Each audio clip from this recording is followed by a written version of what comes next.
Studio letrare, si mund të lidhet studio letrare në fakt librat me vrasjet, në fakt është përmbajtja e vetë librit që na lidh me kronikën, është ky libër i koleges Eni Vasili.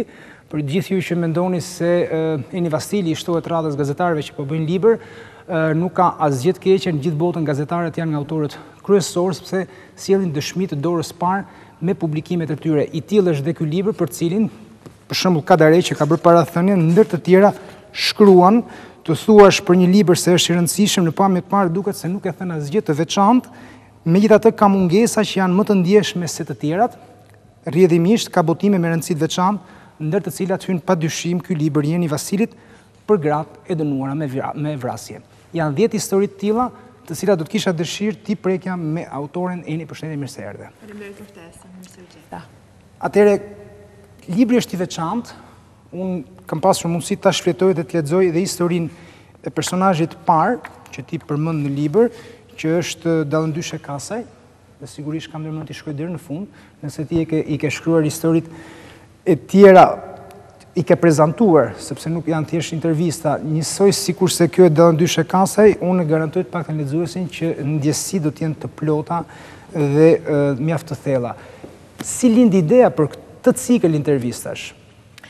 Ideja ka lindur nga disa pritime shumë të forta që kam patur brenda burgut. Pse u gjenda brenda burgut? Pse u gjendeni Vasili brenda në burg? U gjenda kur Ismail Kadareti Troagolli më besuan kauzën për kërkesën e faljes së Nazime Vishës.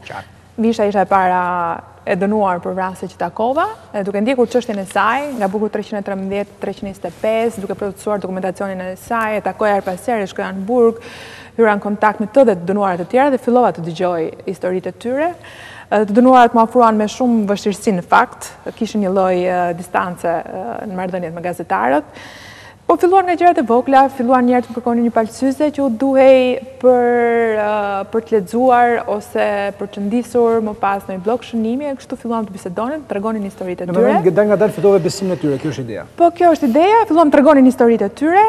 Histori për mua shumë të rënditse psikologjikisht, më kanë futur një përshtjellim të thellë, edhe në një sens përgjithësie duhet bëja diçka, dhe e gjëja që gjeta të bëj është pikërisht kjo, të ndaja me publikun, ndaja me ju të gjithë të historitë. Në këtë kohë të vështira për gazetarin, ku gazetaria është një zanat që nuk duhet marrë lehtë, të sjellësh intervistat personave të dënuar për vrasje, është pak delikate, sepse mund të sjellin kujtesë të njerëzve, historirat të përjetuara, mund të të rinxjerrë në sipërfaqe dhimbje të familjarëve e të tjera histori të kësaj natyre. Megjithatë, në ndryshim kur fjala bie një burr vret një grua, kur një grua vret një burr, duket sikur ka një premis, një a priori nga lexuesit, nga dëgjuesit, nga publiku, i gjë që thonë, për çfarë arsye kjo grua, që është par definicion për shkak të natyrës së saj sjellse e jetës, të shkoj deri në atë që ta marrë jetën, të vrasë. Dhe ajo që më bën përshtypje personalisht, duke parë librin, është që ti ke bërë një kujdes si gazetare e mirë, të sjellësh pjesë të dosjeve penale të secilës prej të dënuarave. Pra këtë kujdes e ke pasur. Dosja penale, pjesë dosjes penale në formë intro, hyrje janë përpara intervistës të çdo personazhi. Si për të thënë që shiko çfarë thot drejtësia, këto janë dënuar me vendim të formës prerë. Shikoj Andre, unë nuk jam avokatja e këtyre grave, nuk jam gjykuesja e tyre, nuk jam as mirëkuptuesja e tyre. Unë jam njëri në atë libër që kam mbledhur rrëfimet e disa grave, profilet e tyre të jetës, jam munduar të ndërtoj. Dhe qëllimi pse në fillim të çdo historie kam vënë pikërisht çfarë ka thënë drejtësia, verdiktin e drejtësisë, ka qenë pikërisht për t'i dhënë lexuesit të gjitha instrumentat e duhur, që ai ta zgjidhë vetë çfarë të gjykojë. Shpeshherë rrëfimet e grave ndryshojnë nga vendimet e gjykatave, nga versionet ose arsyetimet e gjykatave. Por lexuesi ka mundësinë, duke lexuar çfarë ka thënë gjykata dhe çfarë ka vendosur, duke dëgjuar dhe lexuar historitë e këtyre grave, të vendosë me mendjen e tij ku qëndron e drejta, ku qëndron e vërteta. Unë jam shumë kujdesshme të them që nuk jam avokatja, nuk jam gjykatësja e tyre, por nga ana tjetër, ky është rrëfim në vetë të parë. Kjo është e vërteta sipas tyre, mund të ketë edhe të vërteta të tjera. mund të ketë, kjo nuk është e vërteta absolute, mund të ketë këndvështrime të tjera. E rëndësishme për mua është që këto janë të vërtetat e këtyre grave brenda. Dhe jo vetëm për ngjarjen, ku mund të ketë disa dyshime, mund të ketë disa versione. Çfarë ke dashur të sjellësh vlerë të shtuar? Profilin jetësor. Profilin jetësor. Çfarë janë këto gra? Si kanë lindur vrasëse, janë bërë? Çfarë kanë ndodhur në jetën e tyre? Duke u thelluar në të kaluarën e tyre. Po sigurisht.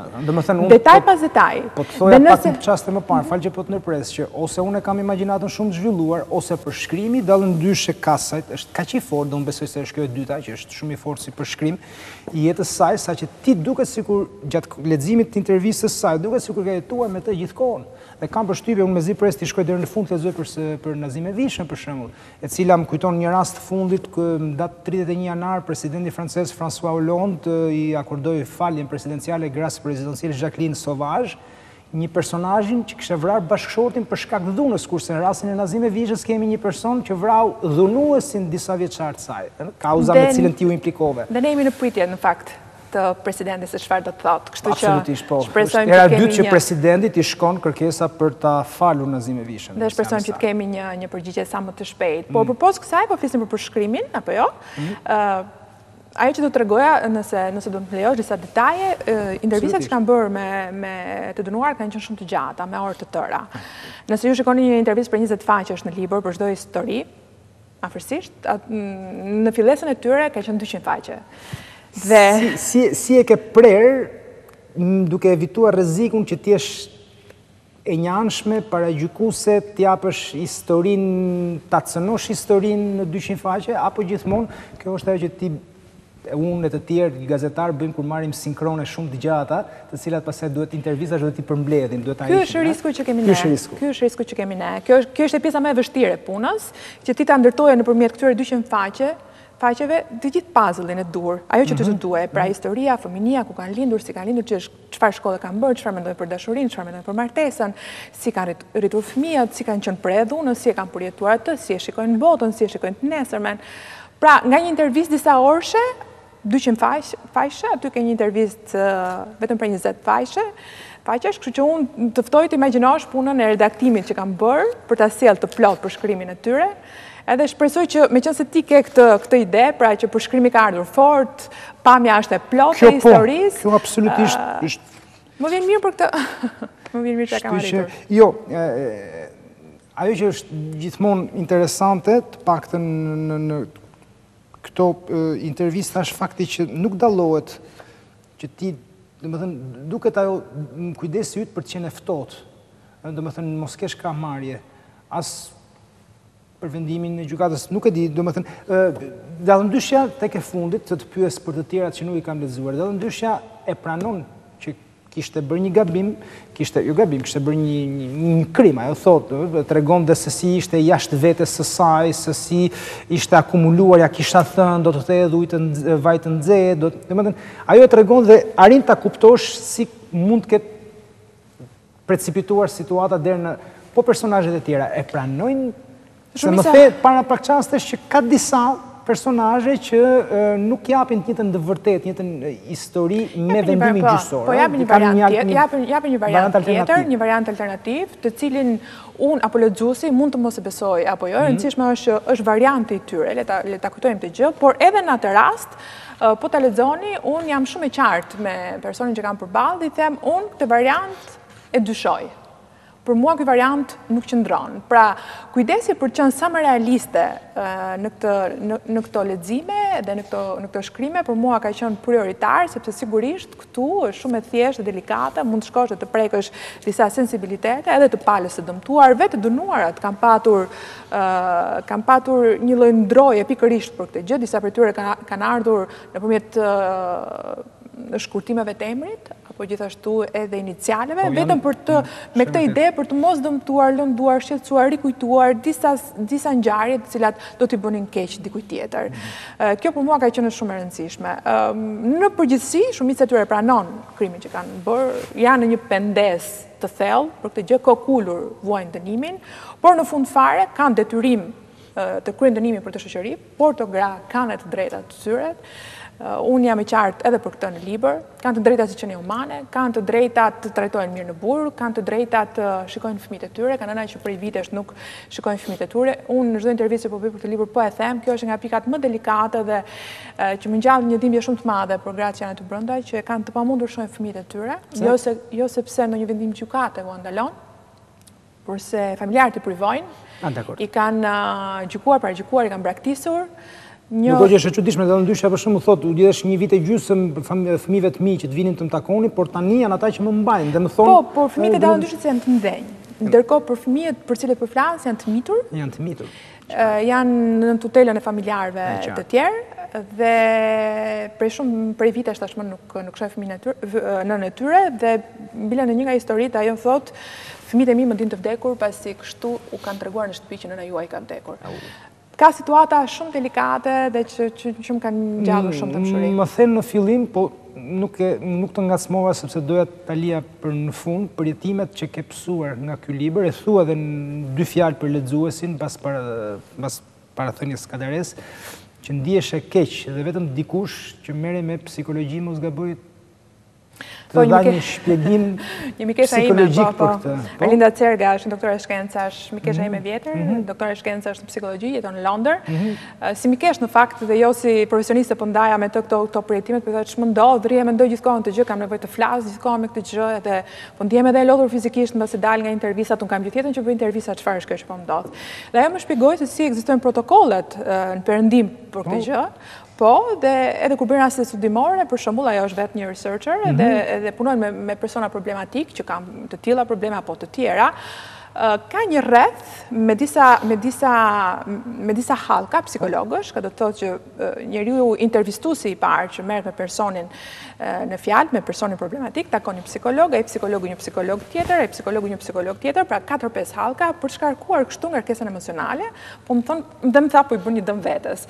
Kështu më pas këto janë protokollet që jashtë ekzistojnë, kështu punohet në këto raste. Takove në psikolog? Unë takova një psikologe këtu në Tiranë, dhe më pas po punova shumë edhe me këtë shoqen time nëpërmjet Skype-it çdo ditë mbasi mbaroja. Kjo është një mënyrë për të shkarkuar gjithë gjendjen emocionale. Në fakt ishte papritur dhe për mua, të them të drejtën e Entri, ne jemi gazetarë të dy e dim, jemi pak të stërvitur për çdo situatë, për mua ishte papritur reagimi që kam patur në lidhje me këtë histori. Kur pata unë si lexues, këtë doja të thoja që shumë njerëz e kanë marrë në dorë librin dhe më kanë transmetuar pak a shumë një gjendje të tillë. Më ka bërë të mendoj që kam patur të drejtë, se në një moment caktuar thash po unë ç'kam tani. Ishte shumë e rëndë. Jo, është e vërtetë që janë historira, ajo që më bëri përshtypje unë e kam nënvizuar është në fund të 2 fjalëve të thua si për ta ilustruar këtë që ke kaluar. Këto 10 gram treguan se askush nuk është i paprekshëm nga e keqja. Më treguan se si kur nuk e kishin përfituar se një ditë do të nënshkruanin mbi një letër të bardhë në një komisariat policie, unë kam vrarë. Të vjen pyetja, unë e kam pyetur veten, ndërkohë që bëja intervistat ose i mbaroja ato dhe largohesha, dhe në fakt nuk largohesha sepse vazhdoja të mendoja për to. Çfarë do të kisha bërë unë nëse do isha gjendur në një situatë të tillë? Edhe kjo pyetje thuaj se kam mbetur pa përgjigje. Eni Vasili, unë do të mezi prestash të shkoj deri në fund të librit, janë 10 personazhe, e fundit është Nazime Visha. Historia Nazime Vishës është nga pikpamja e rrëfimit është pak më ndryshe sepse e ka ndërthurur edhe me shkrime që ti ke publikuar. Me shkrime të kohës të para 2 viteve, po, atëherë kur u publikua Nisma për kërkesën e faljes së saj nga Ismail Kadaria dhe Dritra Agolli në emisionin tim Studio e Hapur, pati një fushat shumë të madhe në atë kohë, një përplasje time me institucione e presidencës, janë të gjithë aty shkrimet e shumë politologëve, profesorëve për rastin, në fjalë gazetarëve gjithashtu, ka patur një letër të hapur të Ismail Kadarias dhe Dritra Agollit, ka patur një letër të hapur të 12 gazetarëve që ishin për krah kësaj çështjeje. Në një farë mënyrë është një rrëfim kronologjik i gjithë historisë rreth saj. Atëherë që të më japësh edhe një nxitje tjetër më të fortë që unë të shkoj deri në fund, do doja të lutem, më japësh një dedikas dhe unë do ta lexoj me shumë kënaqësi. Ndërkohë që Eni, të nderuar teleshikues, më lë këtë dedikim në këtë libër të saj shumë të mirë, ne shohim në një libër tjetër, bëhet fjalë për një libër të Ben Blushit, i cili nga sot do të jetë në dorë të gjithë lexuesve. Në fakt është një libër më shumë një akt politik apo një manifest i Ben Blushit, Në botimin Letër një socialisti, Ben Blushi përfshin 10 çështje mes të cilave si u kalb, sipas tij, rilindja si doktrinë, si futi Rama njerëz me precedent penal në Partinë Socialiste, si mori njerëz të Partisë Demokratike dhe i kandidoi në emër të rilindjes, ku u shkelur statuti dhe kushtetuta në funksionin e Partisë Socialiste, si dhe 10 propozime ekonomike që dalin për herë të parë për rritjen e pagave, dyfishimin e ndihmës ekonomike, rritjen e konsumit dhe prodhimit, taks progresive reale, si dhe propozimin se si do të gjenerohen disa miliardë euro investime në Shqipëri për 3-4 vite.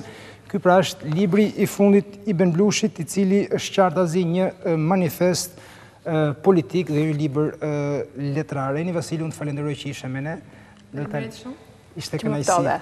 Nderuar teleshikues, kalojmë një lajm tjetër, duke mbetur gjithmonë brenda Partisë Socialiste. Ditën e shtunë